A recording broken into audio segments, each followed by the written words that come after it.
Primary teacher federation की आड़ से पुरानी पेंशन स्कीम को बहाल करवाने के लिए 5 सितंबर को शुरू की गई भारत यात्रा का आज सुजानपुर पहुंचने पर स्वामी विवेकानंद पार्क में स्वागत किया गया।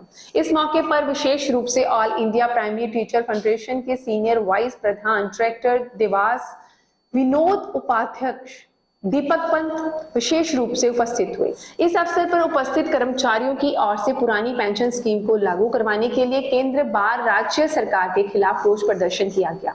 इस मौके पर पंजाब महासचिव सुभाष चंद्र ने बताया कि पुरानी पेंशन की बहाली को लेकर पूरे देश में अलग अलग प्रदेशों में 4 यात्राएं निकाली गई हैं। उन्होंने और जानकारी देते हुए क्या कहा, आइए सुनते हैं। सुभाष चंद्र जनरल ਸਕੱਤਰ Punjab government primary teacher association के बिहाफ से बोल रहा।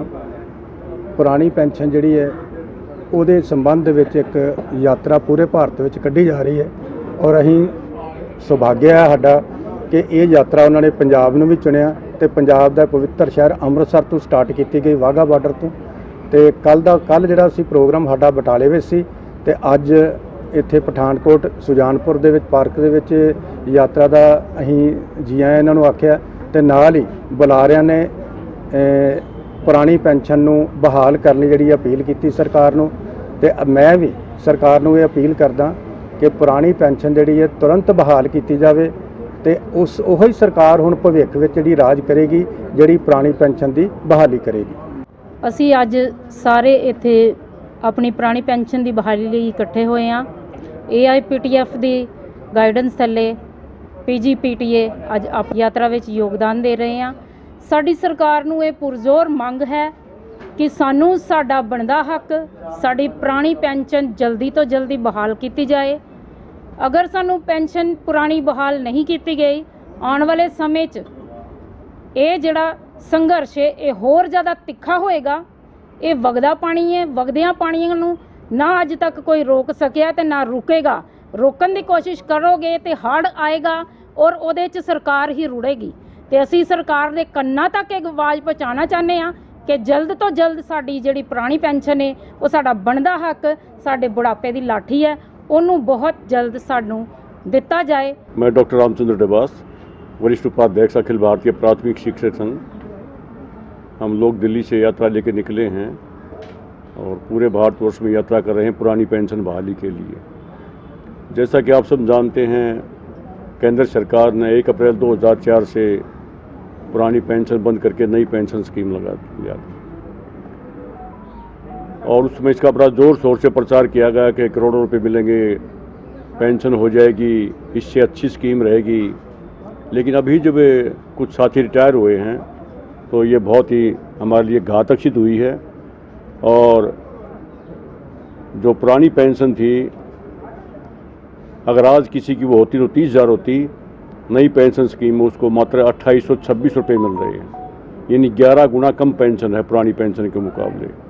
पुरानी पेंशन में हम गारंटीड 50% बेसिक पे का पुरानी पेंशन चाहते हैं जो पहले लागू थी।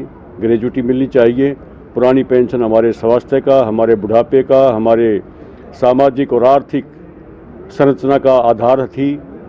उसे हमें समाज में इज्जत मिलती थी। हम सरकार से पुरजोर मांग करते हैं कि हमारी पुरानी पेंशन पुनः बहाल की जाए। मैं दीपक पंत, सेक्रेटरी अखिल दिल्ली प्राथमिक शिक्षक संघ। हमारे यात्रा का एक ही उद्देश्य है कि ये जो नई पेंशन स्कीम है ये दुनिया की इकलौती ऐसी फाइनेंशियल स्कीम है जिसमें कि इन्वेस्टर को ये पता नहीं है कि उसका पैसा कहाँ जा रहा है और कितनी वृद्धि हो रही है। अगर मेरी सैलरी से NPS का कंट्रीब्यूशन अगर कट रहा है, मुझे नहीं पता है कि आज उसकी वैल्यू क्या है और वो पैसा कहाँ खर्च हो रहा है। हम अपनी खून पसीने की कमाई सरकार को जुआ खेलने के लिए नहीं दे सकते। बिल्कुल भी नई पेंशन स्कीम हमें मंजूर नहीं है। पुरानी पेंशन योजना में 35 वर्ष हम अपनी जवानी के सरकारी सेवा में खपाते हैं, हम कुछ नहीं कमा पाते। एक सरकारी कर्मचारी ज़्यादा से ज़्यादा लोन लेके अपना एक फ्लैट खरीद पाता है और उसके बावजूद अगर उसकी ज़िंदगी भर की कमाई नई पेंशन स्कीम में झोंक दी जाए, मार्केट में, म्यूचुअल फंड में, शेयर मार्केट में हमारा पैसा लगा रखा है और लास्ट में हमें कह दिया जाए कि आपकी मार्केट वैल्यू ये है कि आपको 800 रुपये, 2000 रुपये, 1500 रुपये पेंशन दी जाएगी, तो ये स्कीम कतई मंजूर नहीं है। आज देश के लाखों लाख कर्मचारी इसके लिए एकजुट हो गए हैं। दिल्ली के रामलीला मैदान में 10 अगस्त को एक महारैली हुई थी जिसमें 2 लाख सरकारी कर्मचारी पूरे देश के थे। तब से सरकार हिली हुई है। हमारा भारत यात्रा का एक ही मकसद है कि जन जन तक ये मांग पहुंचाई जाए, क्यों ये कर्मचारियों की नहीं, आम जनता की लड़ाई है।